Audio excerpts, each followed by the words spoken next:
हाँ बच्चों, तैयार होके आए हो कल? जेनेटिक्स पढ़ के आए हो थोड़ी सी? हाँ भाई बोलो। जो जो पढ़ के आया हाथ खड़े कर दे जल्दी। भाई कल हम मिल चुके हैं, बहुत देर बात करी थी, एक सवा घंटे। आज हम असली टॉपिक पे शुरू करते हैं, जो कि आपका 12th का टॉपिक है और इम्पोर्टेंट है। लेकिन नीट के हिसाब से भी इम्पोर्टेंट है और सीबीएसई के हिसाब से भी, बोर्ड के एग्जाम के हिसाब से भी बहुत ज्यादा इम्पोर्टेंट टॉपिक है। तो आज हम शुरू करने जा रहे हैं जेनेटिक्स। हाँ, फादर ऑफ जेनेटिक्स कौन है बेटे? कौन बताएगा? हाँ, कोई सा खड़ा करो हाथ, जल्दी खड़ा करो बेटे। हाँ बेटे, चलो ये पढ़ के नहीं आए शायद, मुझे लगता है। हाँ भाई पढ़ के आए हो? चलो शुरू करता हूँ, फिर पूछूंगा इसी में। अब मुझे एक बार बताओ, आपने कल नाम दिया था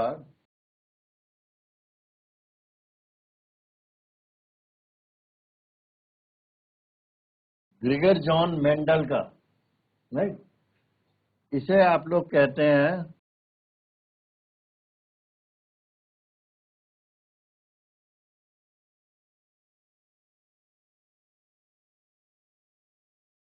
फादर ऑफ जेनेटिक्स, नहीं? मैं कुछ फादर के नाम लिखूंगा भी, नहीं? अब दूसरा नाम आता है,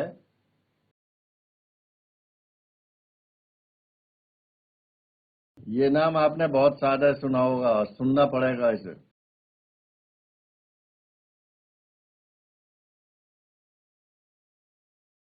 he is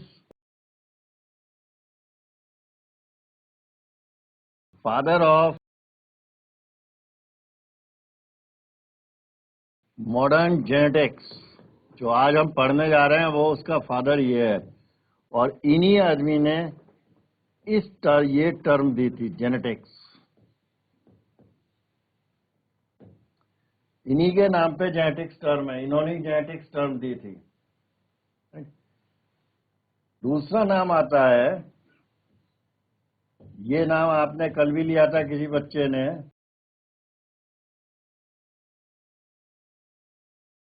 Morgan. He is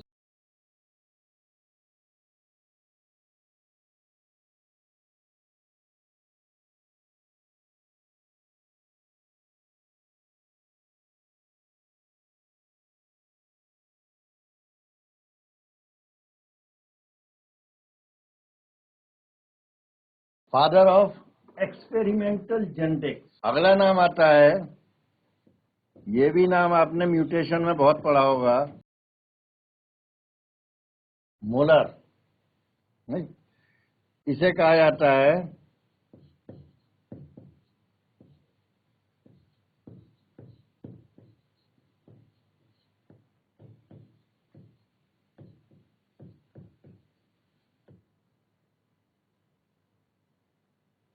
father of एक्टिनोबायोलॉजी। देखो, एक्टिनोबायोलॉजी का मतलब है कि इसने सबसे पहले, ये आदमी था जिसने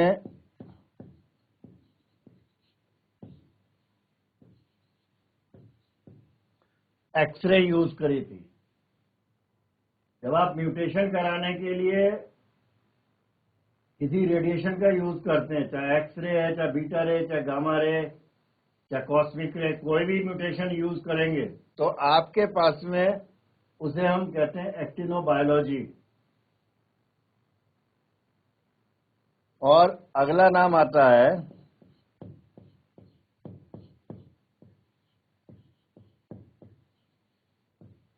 Hugo de varies.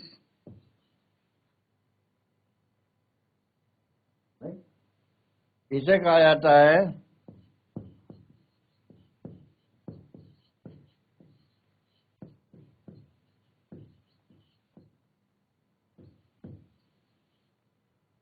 Father of mutation. और एक नाम और लिखता हूं लास्ट में आपके पास में,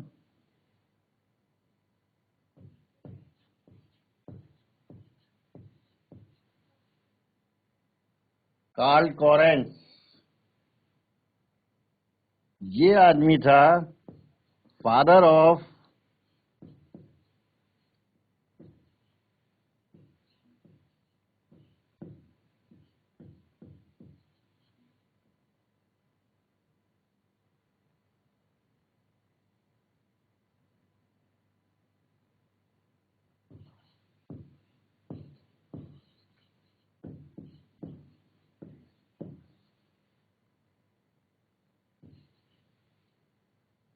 साइटोप्लाज्मिक इनहेरिटेंस। जैसे कल एक बच्चे ने कहा था कि माइटोकॉन्ड्रिया में डीएनए होता है और माइटोकॉन्ड्रिया से डीएनए निकाल सकते हैं। तो आपके पास में ये काम सबसे पहले कॉरेंस ने बताया था कि साइटोप्लाज्म में भी डीएनए होता है, और साइटोप्लाज्म के डीएनए को हम कैसे यूज कर सकते हैं वो अलग चीज है। हमें पढ़ना है सबसे पहले इसके बारे में। इसके बाद में धीरे धीरे जैसे जैसे टॉपिक आएंगे आपको बताया जाएगा। और एक चीज ध्यान रखना, मेंडल ने जितनी भी टर्म यूज करी हैं आपने पढ़ी होगी, एलील, जीन, मेंडल ने कोई टर्म नहीं दी है। और एक बहुत कॉमन क्वेश्चन आता है जो अभी पूछने वाला हूं मैं आपसे,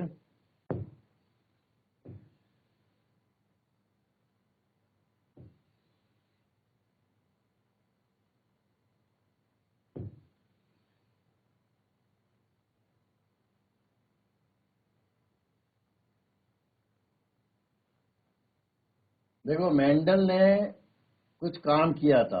आपसे एक क्वेश्चन पूछता हूं, आपने ये टर्म पढ़ी है,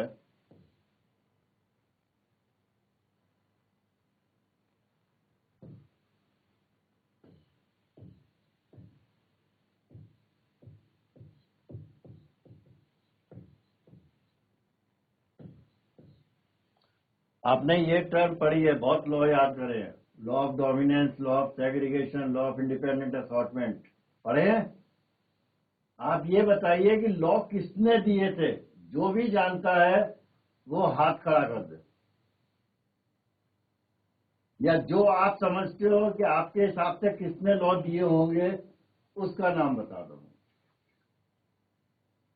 कौन है वो आदमी जिसने ये लॉ दिए हैं, जिन्हें हम लॉ ऑफ मेंडल कहते हैं, लॉज ऑफ मेंडल कहते हैं, father of dominance, father of, that is law of independent, law of segregation, law of independent assortment, इतने सारे नाम लेते हैं।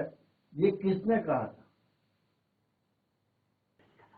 जो आप लॉ ऑफ सेग्रीगेशन पढ़ते हो, लॉ ऑफ इंडिपेंडेंट असॉर्टमेंट पढ़ते हो, ये किसने कहा था? हिंदी में सर, हिंदी में बोलो। हिंदी में? Yes sir. अरे हिंदी है। मेंडल के नियम किसने दिए थे?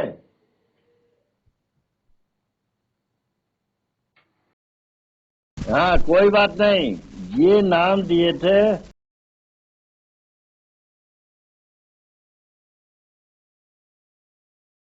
ये नियम दिए थे कॉरेंस ने। और इसे याद रखना, क्योंकि जिस एग्जाम को आप देने जा रहे हो उस एग्जाम में बायोलॉजी में चारों ऑप्शन सही होते हैं, चारों विकल्प सही होते हैं। तो ये देखना है कौन सा बताना है, कौन सा नहीं बताना। और मिनिमम कम से कम 2 विकल्प ऐसे होंगे जो कि सही होंगे 4 में से, और पूरे सही होंगे। थोड़ी बहुत भी गलती नहीं करनी पड़ेगी उसके अंदर, क्योंकि आपके पास विकल्प में ये दोनों नाम आएंगे। एक नाम नहीं आएगा कभी नीट में, ये दोनों नाम आएंगे। बैटिसन का भी आएगा, मॉर्गन का भी आएगा, और वो जिसका बाकी के नाम जिसका चाहे उसका नाम डाल सकते हैं। अब आपको छांटना है कौन सा है, क्योंकि मुझे भी पता है और आपको भी पता है, जो जिसने पेपर बनाएगा उसे ये पता है कि ये क्वेश्चन पूछते के साथ ही आपके दिमाग में किसका नाम सबसे पहले आएगा, और वही पहला ऑप्शन होगा, और वो गलत होगा। अब देखो तो ये कॉरेंस के तो आ गए हम, नहीं? हाँ बेटे, अब हम बात करते हैं इस चीज के बारे में। मेंडल ने सिलेक्ट करी थी, आपके हिसाब से इसे, आपको हिंदी चाहिए तो ये मेंडल ने सिलेक्ट करी थी मटर, ठीक है ना? ठीक है ना, मटर सिलेक्ट करी थी।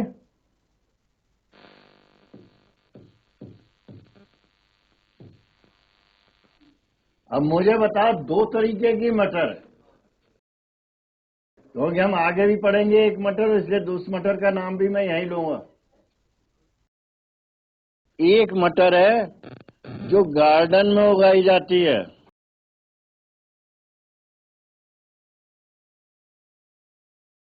जिसे हम कहें तो घर में आप मटर लगाते हो तो वो आपके पास में इस काम आ जाती है, बागवानी के काम आती है। आपके घर में जगह है, वहां आप मटर के बीज लगा सकते हो। दूसरी मटर है जिसे हम कहते हैं स्वीट पी।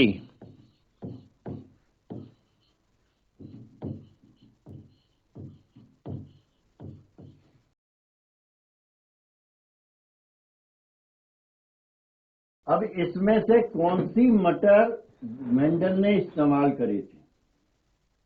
दो मटर यूज करी थी। दो मटर है हमारे पास में। अभी आपके पास में दो ही मटर हैं। गार्डन पी जो बाग में उठाई जाती है, आपके घरों में उगाई जाती है, घर में उगा सकते हो आप। और दूसरी मटर है जो कि मीठी मटर है, जिसे हम कहते हैं स्वीट पी। देखो आपके पास में गार्डन पी यूज करी थी उसने, क्योंकि उसके पास गार्डन था। मेंडल साइंटिस्ट नहीं था, ध्यान रखना। मेंडल साइंटिस्ट नहीं था, मेंडल एक पादरी था और ये उसका शौक था। अब देखो, आपने कहा कि ये मटर आपके पास थी, ये मटर तो कट गई नहीं। अब सवाल आता है कि इतने सारे प्लांट पौधे खेत के अंदर होते हैं या इतने बाग में लगाए जाते हैं, गुलाब का फूल भी लगाते हैं, बहुत सारे फूल लगाते हैं, बहुत सारे पौधे लगाते हैं, उसने मटर ही ये वाली मटर क्यों चूज करी, क्यों सिलेक्ट करी, क्यों इसको ढूंढा उसने? क्या कारण था इस मटर को ढूंढने का? हाँ जी, 2 नंबर का क्वेश्चन है बायोलॉजी का, बायोलॉजी के पेपर का, 12th का। देखो ये मटर मैं पहले लिखता हूं आपके पास पे। ये मटर इसलिए करी थी क्योंकि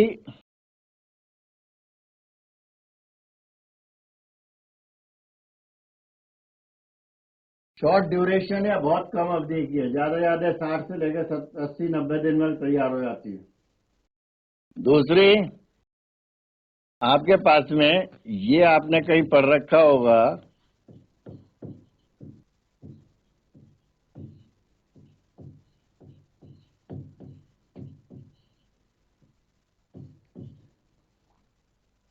इसके पास में बाइसेक्सुअल फ्लावर हैं। मतलब इसके पास में एक ही पुष्प के अंदर ये और ये दोनों चीजें, एंथर भी है और ओवरी भी है, पुंकेसर भी है और जायांग भी है एक साथ। तीसरी चीज थी,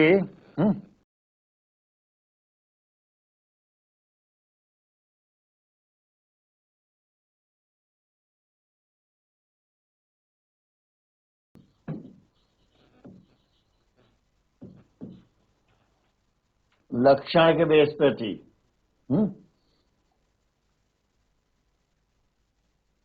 इसके पास में आप चुनने लायक आपके पास 7 या 8 कैरेक्टर थे।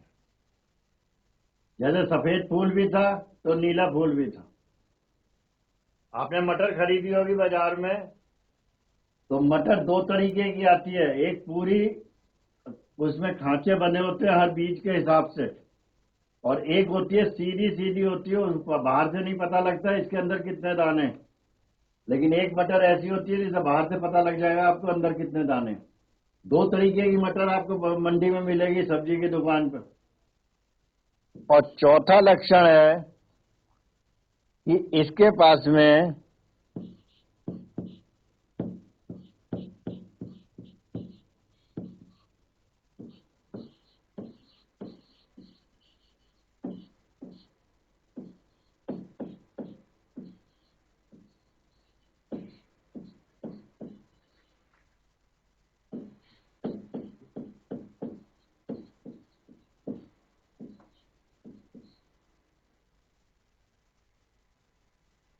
इसकी संतति या सीड्स इसके पास बहुत ज्यादा बनते हैं,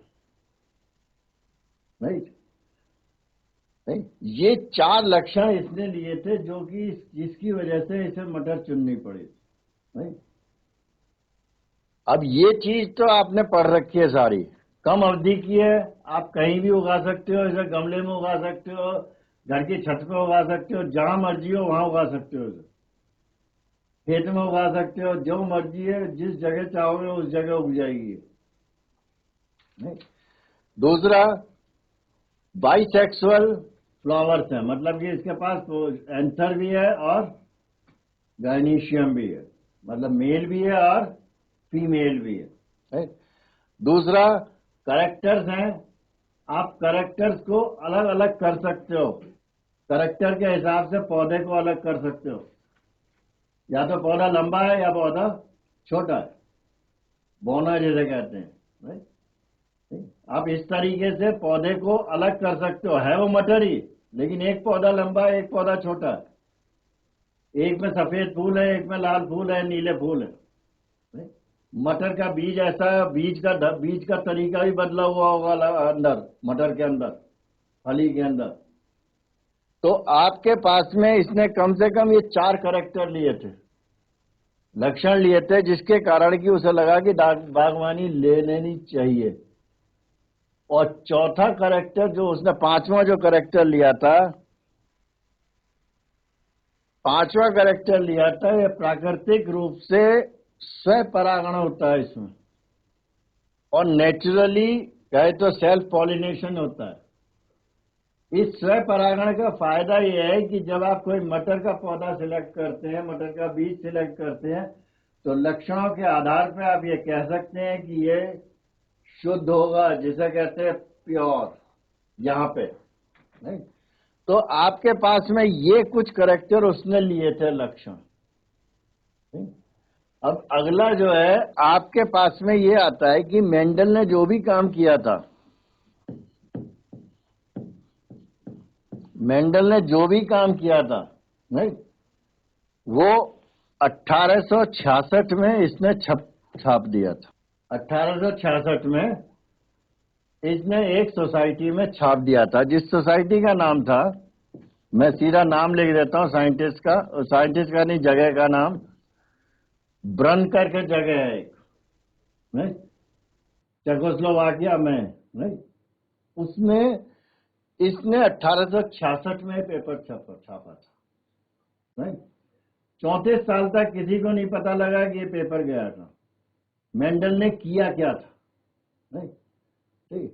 अब देखो, मेंडल की सफलता का कारण हम लेके जा रहे हैं, बाकी चीज तो बाद में पढ़ेंगे, इसकी सफलता का कारण बताओ मुझे क्या। मेंडल ने जो भी काम किया, आज उसके 200 साल बाद भी हम मेंडल को पढ़ने जा रहे हैं, पढ़ रहे हैं, नहीं, और आगे भी 200-300 साल तक ये मेंडल पढ़ा जाएगा, जब तक मानव सभ्यता रहेगी। नहीं, तो इतना बड़ा काम उसने किया था, उसके बाद भी हम उसे समझ नहीं पाए 34 साल तक, और वैसे समझे हम आज तक भी नहीं है, अभी भी नहीं समझे मेंडल को, इसीलिए आपको पढ़ाया जा रहा है मेंडल दोबारा। आप जहां तक पढ़ोगे बायोलॉजी मेडिकल में, तब आप पढ़ोगे, तब आपके पास में इसे पढ़ना पड़ेगा। मेडिकल में जाओगे वहां भी पढ़ना पड़ेगा, बीएससी करोगे वहां भी पढ़ना पड़ेगा, जहां जाओगे वहां पढ़ना पड़ेगा इसे। जब तक आप पढ़ोगे, तब तक बायोलॉजी पढ़ोगे, तब तक आपको मेंडल पढ़ना पड़ेगा, क्योंकि हमारी समझ में अभी तक मेंडल नहीं आया, ये अपने समय से इतना आगे चला गया था। अब इसकी सफलता का कारण बताओ। देखो, सबसे पहली सफलता का कारण था कि मेंडल ने जो भी किया था, बीज लगाया, राइट, यह हाथ क्यों खड़े कर रहा है लड़का, जीआईसी उत्तरकाशी। हाँ बोलो बेटे। सर आवाज आ रही है सर मेरी? हाँ आवाज आ रही है, बोलो। सर जो उसकी सफलता की, हाँ सर, तो जो उसके सफलता के जो कारण थे ना सर, उसने एक ही समय में एक ही वंशागति का अध्ययन किया, जिसके कारण उसे सफलता प्राप्त हुई सर। अच्छा, सबसे पहली चीज तो इसने कहा है कि एक बार में एक ही वंशागति का अध्ययन किया, एक ही लक्षण का अध्ययन किया था उसने। जैसे कि वो लंबाई चाहिए तो लंबाई का अध्ययन किया था उसने, नहीं, यदि फूल का कलर चाहिए तो पुष्प का रंग चाहिए तो रंग भी केवल रंग ही रंग था, उसके अलावा से दूसरी चीज से कोई मतलब नहीं कि उसमें पत्ती है, तना छोटा है, बड़ा है, कैसा, उसे इस चीज से कोई मतलब नहीं। और कोई दूसरा बता सकता है कारण? देखो दूसरा कारण था, बैठ जाओ, बैठ जाओ बेटे। दूसरा कारण था कि मेंडल ने जो काम किया था वो केवल लक्षण के आधार पर नहीं किया था, क्योंकि उसने, आपने पढ़ा होगा कि उसने 7 लक्षण लिए थे, नहीं? उसने 7 लक्षण लिए थे केवल, लक्षण तो बहुत सारे थे, और 7 लक्षण को लेकर उसने एक एक लक्षण के हिसाब से काम करना शुरू किया था। दूसरा सफलता का कारण था कि उसके पास में एक पूरा रिकॉर्ड था।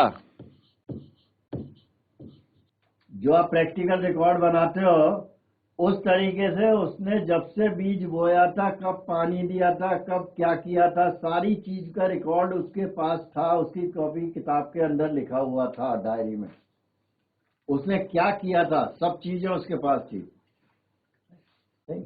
और मेंडल की सफलता का सबसे बड़ा कारण नहीं कि उसने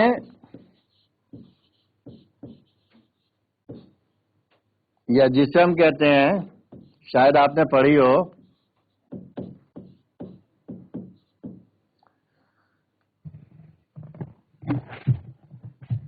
मैथ्स, गणित का इस्तेमाल किया था, स्टैटिस्टिक्स का इस्तेमाल किया था मेंडल ने। ये सफलता का कारण भी था और उसकी विफलता का कारण भी था, क्योंकि उसकी विफलता का कारण आप इससे अंदाजा लगाओ कि आज भी लोग ये कहते हैं कि जो बायोलॉजी पढ़ते हैं उनकी मैथमेटिक्स कमजोर होती है। सही है? सही है? हाँ या ना? ये कहा जाता है कि जो बायोलॉजी पढ़ता है उसकी मैथमेटिक्स कमजोर होती है। सही में कमजोर होती है? हाँ बोलो, जल्दी बोलो, कौन बोलेगा बेटे? कमजोर होती है ना? सबकी कमजोर होती है। हाँ तो आप एक्सेप्शन अपवाद हो, नहीं? लेकिन अधिकतर यही माना जाता है कि जिसने बायोलॉजी ली है उसकी गणित कमजोर होती है, नहीं? और एक चीज ध्यान रखना, किसी किसी की होती है सर। नहीं, मैंने आपके जितनों से मिला हूं सबकी मैथमेटिक्स कमजोर है। जहां इसमें अभी आगे बढ़ूंगा तो आधे से ज्यादा अब तक मैं, क्योंकि बायोलॉजी है, बायोलॉजी में कहीं, क्योंकि देखो बायोलॉजी में आप बात करते हो सममिति या सिमेट्री की बात करते हैं, जी सर। बात करते हैं, सिमेट्री की बात करते हैं, जी सर। है? जी और सर। सिमेट्री मैथमेटिक्स का वर्ड है, हिंदी का या मैथ्स का या बायोलॉजी का वर्ड नहीं है, बायोलॉजी का शब्द नहीं है ये। सममिति का मतलब हुआ कि जहां आप विमाओं की बात कर रहे हैं, लंबाई, चौड़ाई, ऊंचाई, गहराई, इसकी बात कर रहे हैं। तो इसलिए बेटे बायोलॉजी पढ़ने के लिए आपको मैथमेटिक्स तो पढ़नी पड़ती है, और अब नहीं पढ़ोगे तो एमबीबीएस में जाके पढ़नी पड़ेगी, मेडिकल में जाके, क्योंकि बिना मैथमेटिक्स के एमबीबीएस भी नहीं होता। और आपके जितने फादर हैं ये सब या तो इंजीनियर हैं या फिजिक्स के स्टूडेंट, फिजिक्स के प्रोफेसर रहे हैं या मैथमेटिक्स के प्रोफेसर रहे। मेंडल खुद में मैथमेटिशियन था, आपको पता है? मेंडल मैथमेटिक्स का, उसका बायोलॉजी से कोई लेना देना नहीं था, बायोलॉजी तो उसका शौक थी। अब बैठो चुपचाप, राइट, शांति से, बहुत बढ़िया काम किया तुमने, मैथ्स और स्टैटिस्टिक्स। बैठ जाओ बेटे। अब ये इसकी सफलता का भी कारण था और विफलता का भी कारण था। विफलता का कारण इसलिए बताया कि उससे, उस टाइम से लेके अगले 100-150 साल तक या उससे पीछे 200-300 साल पीछे तक सब ये मानते थे कि बायोलॉजी में या पौधे से जुड़ी हुई, जीव से जुड़ी हुई किसी भी चीज के लिए पढ़ने के लिए आपको गणित की जरूरत नहीं पड़ती। इसलिए ना तो किसी की समझ में आए कि मेंडल ने क्या कर दिया, वो उसकी विफलता का भी कारण हो गया। तो सफलता का कारण उसके 3 मेन है, नहीं? कि सबसे पहले उसने मैथ्स ली थी, रिकॉर्ड रखा था, लक्षण बनाया था, नहीं? और लक्षण पे काम किया था उसने, एक बार में केवल एक ही लक्षण लिया था। जैसे आपका उद्देश्य यदि डॉक्टर बनना है तो केवल एक ही उद्देश्य है, ज्यादा उद्देश्य रखोगे तो जो आपका पास जो काम है वो सही तरीके से नहीं होगा। इसलिए एक बार में केवल एक ही काम करना है, नहीं?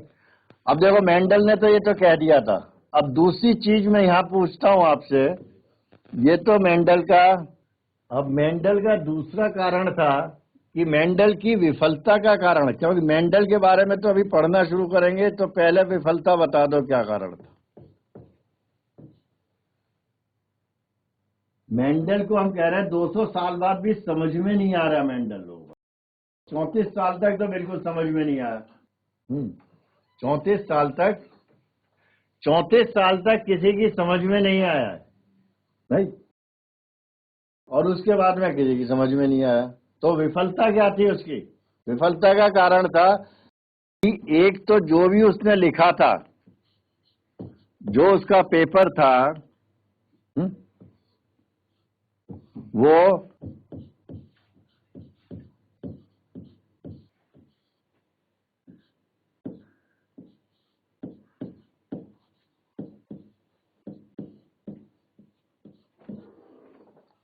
वो जर्नल या वो मैगजीन एक लोकप्रिय मैगजीन नहीं थी, अखबार नहीं था लोकप्रिय। कोई भी चीज लोकप्रिय नहीं थी। जैसे आपके गांव में आपने कुछ छाप दिया, मुझे नहीं पता, दिल्ली में बैठे लोगों को नहीं पता, किसी को नहीं पता आपने क्या किया, इसलिए किसी की समझ में नहीं आया। आधे ज्यादा को तो पता ही लगा कि मेंडल ने कोई काम भी कर दिया। ठीक। दूसरी चीज, ये आपने बहुत नाम सुना होगा, डार्विन। इसने किताब लिखी थी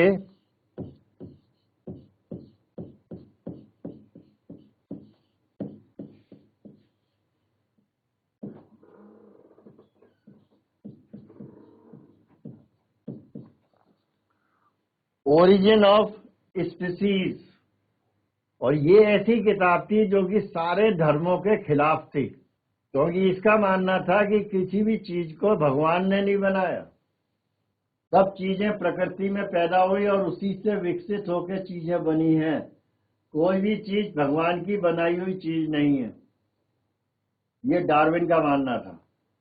तो सारा का सारा ध्यान इसके ऊपर था, डार्विन के ऊपर था, नहीं? और उस डार्विन के ऊपर होने से इसके बारे में किसी ने बात नहीं करी थी, कोई जानता ही नहीं था इसके बारे में। दूसरी चीज थी, ये पढ़ा लिखा नहीं था ज्यादा, इनके हिसाब से, डार्विन के हिसाब से पढ़ा लिखा नहीं था, नहीं? मैथमेटिक्स का स्टूडेंट था, बीएससी करी थी, सब चीजें करी थी, लेकिन वो ज्यादा पढ़ाई नहीं थी। जिस तरीके का काम किया था उसके हिसाब से इसकी पढ़ाई कम थी, ऐसे लोगों ने ध्यान नहीं दिया इसकी बात के ऊपर। और सबसे बड़ी चीज, उसने इसका इस्तेमाल किया था, सांख्यिकी का इस्तेमाल किया था।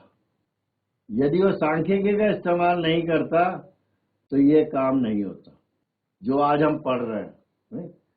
तो उसने ये सारी चीजें लिखी थी कि पेपर, डार्विन ऐसी जगह पेपर छाप दिया जो कोई जानता नहीं था जिसके बारे में, राइट? या जैसे आप भी कोई भी चीज छाप दो गढ़वाल टाइम्स में, देहरादून से बाहर कोई नहीं जानता गढ़वाल टाइम्स को, और देहरादून में भी मुश्किल से 5 या 10% लोग पढ़ते हैं उस गढ़वाल टाइम्स को, और साइंस वाले तो बिल्कुल नहीं पढ़ते क्योंकि उनके पास दूसरी चीजें पढ़ने के लिए होती हैं। तो यदि गढ़वाल टाइम्स में कुछ छपा है तो किसी को नहीं पता, वो किसी को नहीं पता, क्योंकि वो गढ़वाल टाइम्स को कोई अखबार मानता ही नहीं है, वो केवल यहीं के लिए रह गया, गढ़वाल क्षेत्र के लिए रह गया, इससे बाहर नहीं निकला वो अखबार।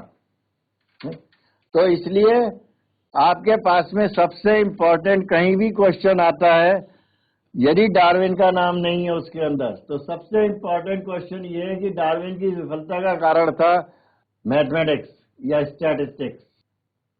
ये सबसे मेंडल की विफलता का कारण था, क्योंकि किसी की समझ में नहीं आया। पहला आदमी था जिसने मैथमेटिक्स या गणित का इस्तेमाल किया था, भाई। आजकल तो सारे गणित का इस्तेमाल करते हैं बायोलॉजी में, लेकिन मेंडल ने पहली बार किया था। तो देखो ये चीज तो यहां तक थी, अब इससे आगे चलते हैं। देखो मेंडल ने जो भी काम किया उस चीज के बारे में पढ़ते हैं कि मेंडल ने किया तो क्यों किया।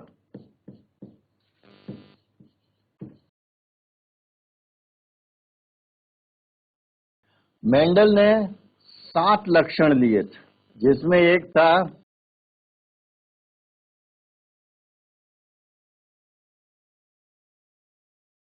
लंबाई कहें तो या ऊंचाई कहें उसकी, ये चीज पहला लक्षण नहीं। दूसरा उसने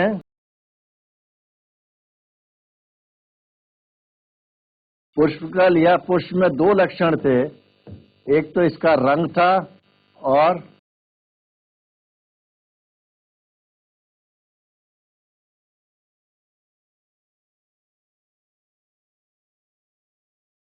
इसकी स्थिति थी, पोजीशन क्या थी इसकी, क्योंकि फ्लावर दो ही जगह निकल सकता है, या तो शीर्ष पे निकलेगा नहीं तो पत्ती के कक्ष में निकलेगा, शाखा के कक्ष में निकलेगा या शीर्ष पे निकलेगा, दो ही जगह वो फ्लावर निकल सकता है, उसके अलावा और कहीं नहीं निकलने वाला।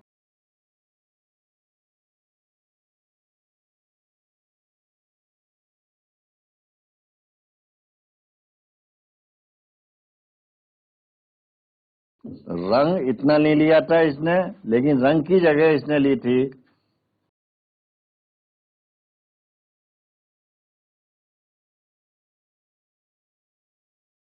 फली की संरचना, राइट।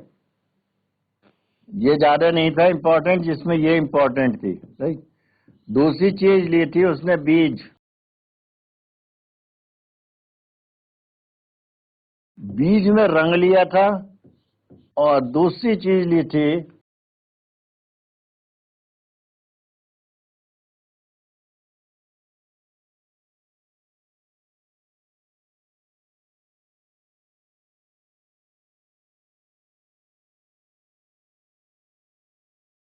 भित्ति की संरचना।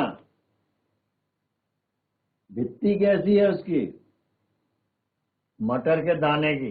ये उसने 6-7 कैरेक्टर लिए थे, 7 लक्षण लिए थे, और एक दूसरे साइंटिस्ट आए जो बाद में आए, जिनका नाम था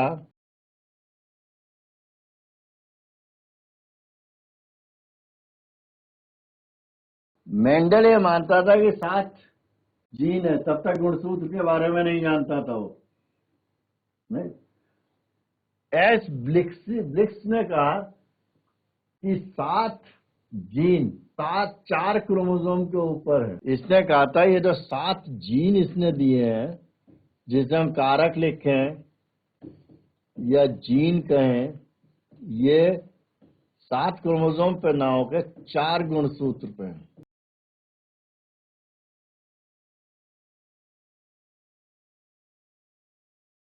7 कारक जीन है जो कि 4 गुणसूत्र पर है, नहीं। इसके बारे में जरा बाद में बात करेंगे, जब मॉर्गन के बारे में पढ़ेंगे, अभी तो नहीं करेंगे, नहीं।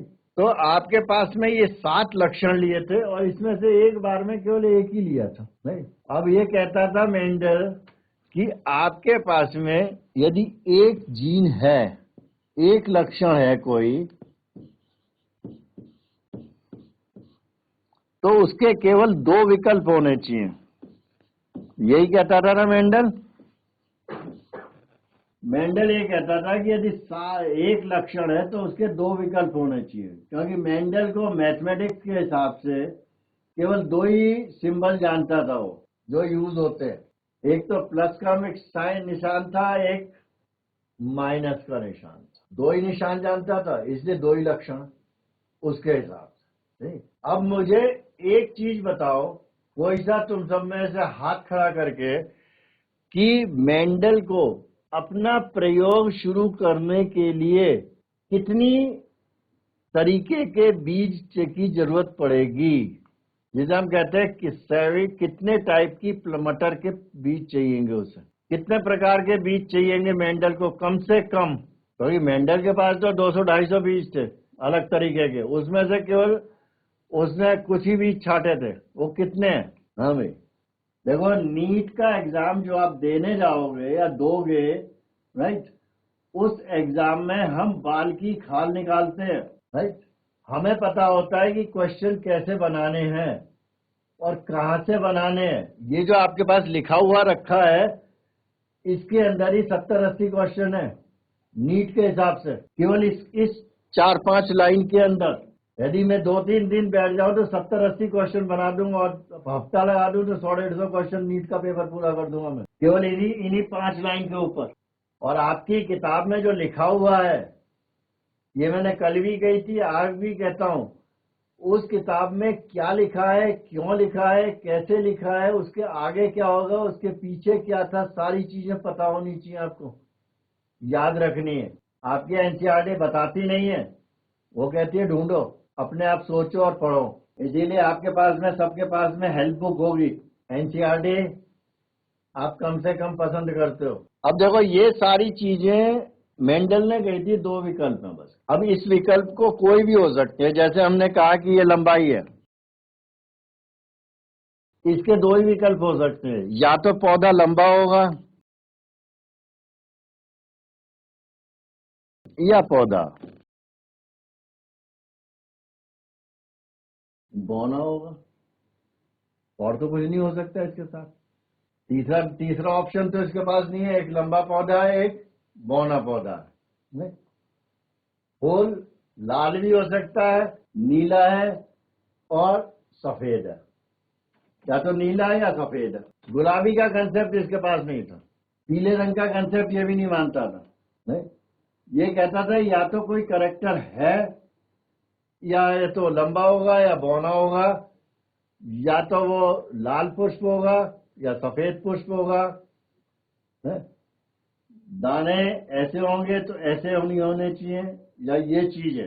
ये उसने 2 विकल्प लिए थे केवल इन 7 लक्षणों के लिए, जो ब्लिक्स ने कहा था कि 7 जीन है और 4 गुणसूत्र के ऊपर हैं। देखो, मेंडल का पहले हम आपके पास में ये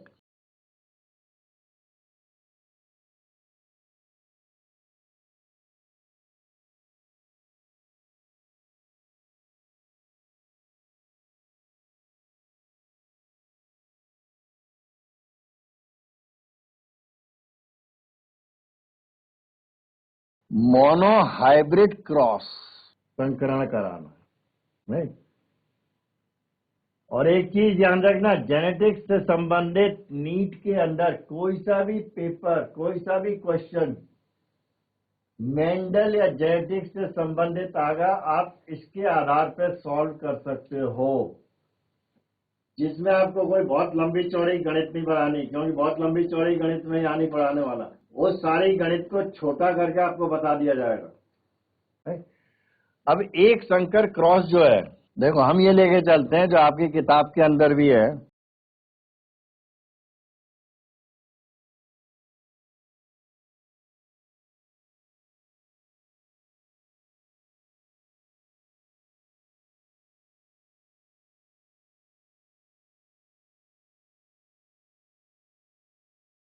लंबाई या ऊंचाई, नहीं। अब मुझे यहां क्वेश्चन बताना पहले,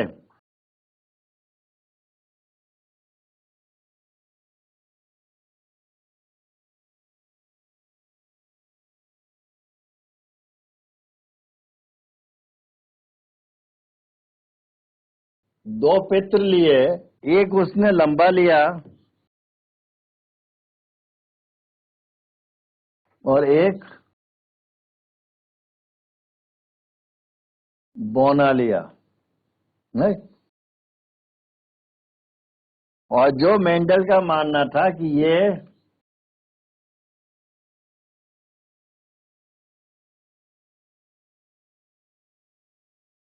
शुद्ध या प्योर है, मेंडल का मानना ये था।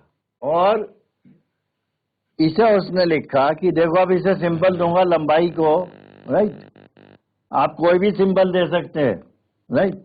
आप ये भी कह सकते हैं,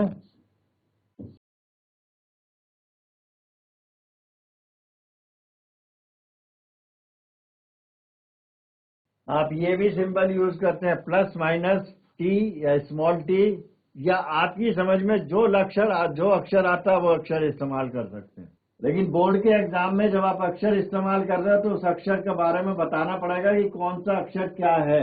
अब मुझे ये चीज बताना है कि यहाँ पे ये हमने लिखा टी टी, आप यही लिखते हो,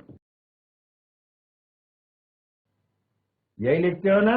अब मुझे बताओ ये 2 क्यों लिखे, देखो मेरे पास दो क्वेश्चन है यहाँ पे, ये कैसे मिलेंगे और ये कैसे मिलेंगे। एक क्वेश्चन तो ये है और एक क्वेश्चन ये है कि दो क्यों लिखे मैंने, एक क्यों नहीं लिखा।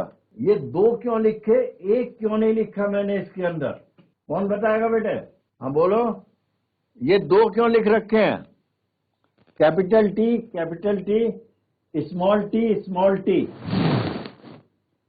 या तो ये बताओ या ये बता दो मुझे, ये कि आपके पास शुद्ध या कि कैसे मिले ये कहां से ढूंढ लिया उसने, क्योंकि हमारे पास शुद्ध मिलते नहीं है।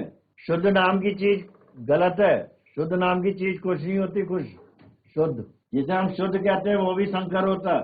आप बाजार में जो भी सब्जी खरीदने जाते हो, जो भी गेहूं खरीदने जाते हो, शुद्ध नहीं है, सब संकर है। दाल दपाल जो लेते हो सब चीज संकर है, शुद्ध नहीं है। तो इसे शुद्ध कहां से मिल गए, इसने कहां से ले लिए शुद्ध। तो अभी जो स्थिति आज है वो तो 1866 में भी थी, 1860 में भी थी, जब मेंडल काम कर रहा था तब भी संकर थे और आज भी संकर। तो इसे शुद्ध कहां से मिल गए। अरे पढ़ा है आपने अपनी 12वीं की किताब में दूसरे चैप्टर में पढ़ा है, जहां आपने अलैंगिक जनन पहले चैप्टर में पढ़ा है, उसके बाद आपके पास यही शुरू होता है जहां लैंगिक जनन चलता है पौधों का। उसमें क्वेश्चन भी है, एक पूरा पैराग्राफ है लास्ट में, चैप्टर के लास्ट में, कि आपके पास में ये शुद्धता या प्योरिटी कैसे आएगी पौधे के अंदर। आप किसी भी पौधे को प्योर कर सकते हैं उगा के घर के अंदर, ये कोई ज्यादा बड़ी साइंस नहीं है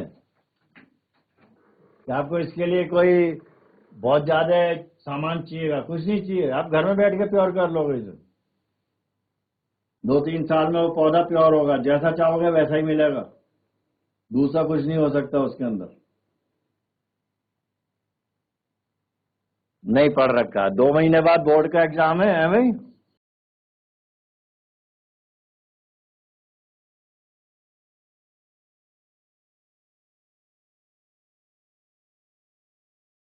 स्वयं परागण कराते चले जाओ, आपके पास पौधा शुद्ध हो जाएगा अपने आप ही।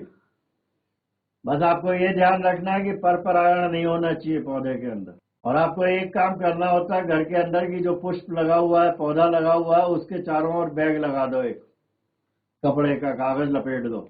बाहर से कोई भी परागकण नहीं आना चाहिए, जो उसके परागकण है वही परागकण वहीं पे रहने चाहिए। आपको जो पौधा मिलेगा 2-3 साल बाद में वो शुद्ध मिलेगा। आप जैसा चाहोगे, लंबा पौधा चाहिए तो लंबा ही मिलेगा, बौना चाहोगे तो बौना ही मिलेगा, कुछ और नहीं मिलने वाला। तो इसने सबसे पहले तो स्वयं परागण कराया था अपने शुरुआत के दिनों में। जब इसने इसके ऊपर प्रयोग करने शुरू किए थे तो 5-6 साल तक केवल स्वयं परागण कराता चला गया था 7 लक्षणों के हिसाब से। और 5-6 साल बाद में इसे केवल जब ये कहता था कि ये बीज लंबा है तो वो पौधा लंबा ही होता था, बौना नहीं हो सकता उसके अंदर। और यदि ये कहता था कि सफेद पुष्प आने तो सफेद ही आएंगे, कोई और कलर नहीं आ सकता उसके अंदर। ये तो ये चीज थी। अब ये 2 क्यों लिखे मैंने, एक एक क्यों नहीं लिखा। आपने एग्जाम में याद कर रखा, बोर्ड में रट्टा मार कर लिखोगे आप कि इसे लिखा, ये आधा कर दिया, इसे लिखा, ये भी आधा कर दिया, ये भी एक कर दिया, गया कहाँ एक, हुआ क्या था। ये आपने 2 क्यों लिखे। अरे जब पढ़ते हो, जब क्वेश्चन करते हो तो आपको ये सोचना चाहिए कि ये हुआ क्यों। यदि आप डॉक्टर बनने जा रहे हो तो डॉक्टर बनने के लिए डॉक्टर सबसे पहले यही पूछता आपसे बात करके, उसके दिमाग में चलता है ये हुआ कैसे और क्यों हुआ और इसका इलाज क्या है। यदि वो आपकी तरह चुप बैठ गया तो फिर तो मरीज का इलाज नहीं कर पाएगा वो। आप गए होंगे डॉक्टर के पास में, डॉक्टर से बात करते हैं तो आपसे बात करता रहता है और उसका पेन चलता रहता है, दवाइयां लिखता रहता हो, क्योंकि वो आपसे बात कर रहा है और साथ ही साथ ये सोच भी रहा है कि ये क्यों हुआ, कैसे हुआ और इसका निदान क्या है, और इसलिए निदान करने के लिए कौन सी दवाइयां देनी है उसे ये भी पता है। पता नहीं है, लेकिन उसके दिमाग में सारे काम चल रहे हैं।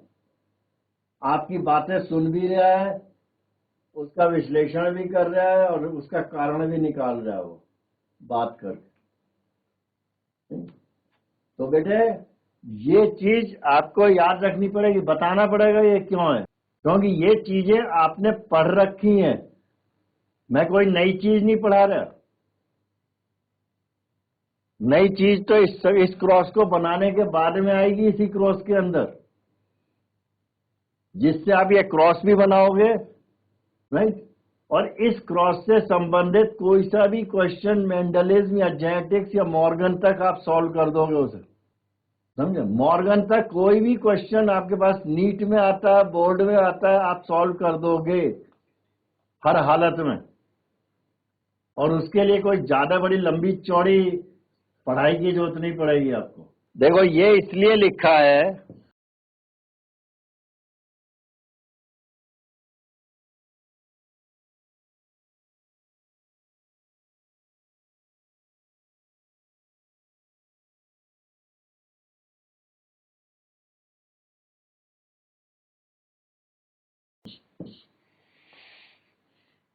ये द्विगुणित या डिप्लॉयड है, इसलिए दो लिखा है,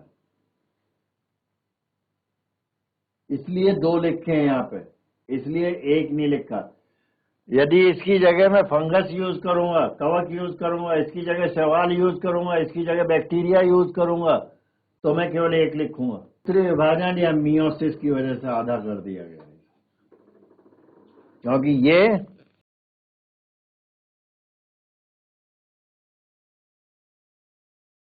युग्मक होते हैं और युग्मक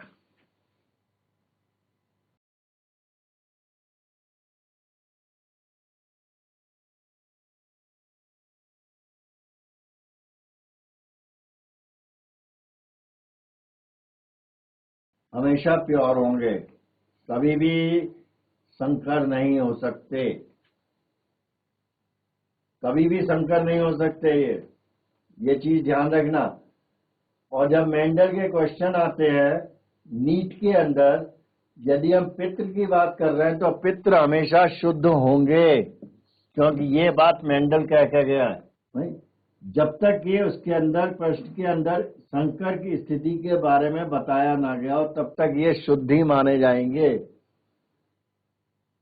आप नीट में फिर इस तरीके से मेंडल के हिसाब से मेंडल को मॉडिफाई करके आपको लिखना पड़ेगा, क्योंकि जैसा कल मैंने कहा था कि ये सारे काम 30 सेकंड के अंदर अंदर करने, इतना लंबा चौड़ा काम नहीं है कि 3 घंटे में तो 180 क्वेश्चन करा लेते हैं, जिसमें से 30 मिनट का तो मैं कोई वैल्यू नहीं देता कभी, क्योंकि 30 मिनट तो वैसे ही निकल जाएंगे आपके। तो आपके पास में ये चीज आती है, युग्मक शुद्ध होते हैं, ये स्वपरागण होता है, नहीं। और इन दोनों चीज को, ये जो चीज है, इन्हें क्या कहते हैं बेटे, प्लस माइनस या कैपिटल टी, स्मॉल टी, क्या कहते हैं? कौन बताएगा आप दोनों में से, या कोई और जो सुन रहा है इस बात को? कैपिटल टी, स्मॉल टी या लक्षण के विकल्प के कारक को क्या कहते हैं? कौन बता सकता है बेटे? अरे इतने सारे बैठे हो, कोई तो बोलो। ये प्लस और माइनस या कैपिटल टी, स्मॉल टी, देखो जो आपके फिजिक्स वाले सर कह गए हैं वो कह के गए, मेरा एक नियम है, नहीं। मेरा नियम ये है कि मैं किसी भी बच्चे को ये नहीं चाहता कि वो दूसरा साल बर्बाद करे। जो काम इस साल हो सकता है वो काम दूसरे साल बर्बाद करने से नहीं हो सकता। दूसरे साल बर्बाद करने में समय खराब होता है, आपके पापा मम्मी का पैसा खराब होता है, सारी चीजें खराब होती हैं। हाँ, जीआईसी उत्तरकाशी, बोलो कौन बोल रहा है? कारक है सर वो। हाँ? कारक नहीं, कारक तो है, इन कारक का नाम क्या दोनों का एक साथ? एक साथ भी तो कोई नाम एलील है होगा सर इनका। वो, एलील। Allele, sir. इसका नाम है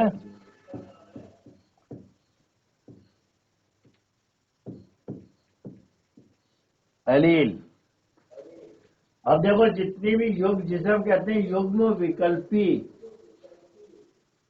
मतलब विकल्प का जोड़ा है ये, capital T small T, capital T small T, right. तो आप, हाँ तो बेटे आप जब पढ़ोगे घर जाके इसे, तो इसे जरा ध्यान से पढ़ना, क्योंकि मैं आपको सारा जोर देके केवल मोनो हाइब्रिड क्रॉस या एक संकर क्रॉस ही पढ़ाऊंगा। उसके बाद तो एक संकर क्रॉस के आधार पे मैं पूरी जेनेटिक्स खत्म कर दूंगा, चाहे वो वाटसन का मॉडल हो चाहे कोई भी चीज हो।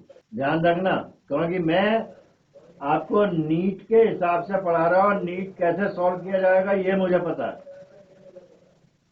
जिस क्वेश्चन को सॉल्व करने में आपको 30 सेकंड लगेंगे, वो मुझे ज्यादा 30 सेकंड में मैं 30 सवाल कर दूंगा। और आपका कंपटीशन ऐसों से ही है। ऐसे बच्चे बैठे हुए हैं जो 180 सवाल 2 घंटे में करके बैठ जाते हैं और 1 घंटा बैठ के पानी पीते हैं केवल। और एक चीज ध्यान रखना हमेशा, कि जितने भी टॉपर हैं मेडिकल के हो चाहे इंजीनियरिंग के हो, 80-90% 12th के 7 एग्जाम दे के टॉपर बनते हैं। वो कोई बाहर से 2 साल भर वाला 3 साल वाला हो तो कभी कभार निकल के आते हैं बाहर। और अभी आपके पास में एक लड़की थी बिहार की, जो शायद आप लोगों ने पढ़ी होगी, तब आप 8वीं 9वीं 10वीं में होंगे, नहीं? उसका बोर्ड का रिजल्ट बाद में आया था और वो नीट टॉप कर चुकी थी। बोर्ड का रिजल्ट आया था जुलाई के आसपास, तब तक वो नीट को टॉप कर गया था। और 760 में से 720 में 720 नंबर थे उसके। और उसने कोई और किताब नहीं पढ़ी थी एनसीईआरटी को छोड़ के। उसका बड़ा भाई जो इंजीनियर था वही पढ़ाता था उसे। बायोलॉजी भी वही पढ़ाता था, फिजिक्स भी वही पढ़ाता था और केमिस्ट्री भी वही पढ़ाता था। इसलिए ये मत सोचना कि आप 1 साल बाद या 2 साल बाद आओगे, तैयारी करोगे, फिर सिलेक्शन होगा, क्योंकि फिर पढ़ना तो यही है जो आप पढ़ा रहा हूं। कोई नई चीज नहीं पढ़ोगे किसी से, यही पढ़ोगे जो आप पढ़ रहे हो, या जो आप 12th में पढ़ के आ रहे हो वही चीज दोबारा पढ़नी है। कोई नई चीज नहीं पढ़नी आपको। कोई नहीं पढ़ाने वाला कि आपको कुछ और पढ़ा देगा वो। और आजकल मेरिट 720 पे शुरू होती है और 700 पे खत्म हो रही है। 550 वाले के चांसेस बहुत कम होते हैं। जो 720 में 550 लेने वाला, 70% नंबर लेने वाला के चांसेस बहुत कम हो जाते हैं सिलेक्शन के। इसलिए आराम से पढ़ो और पढ़ के आओ और सोचो यह होता क्या है और क्यों होता है। क्योंकि साइंस यही कहती है, क्यों, कैसे और क्या। ये चीज याद रखना बेटे, ठीक है? कल मिलेंगे।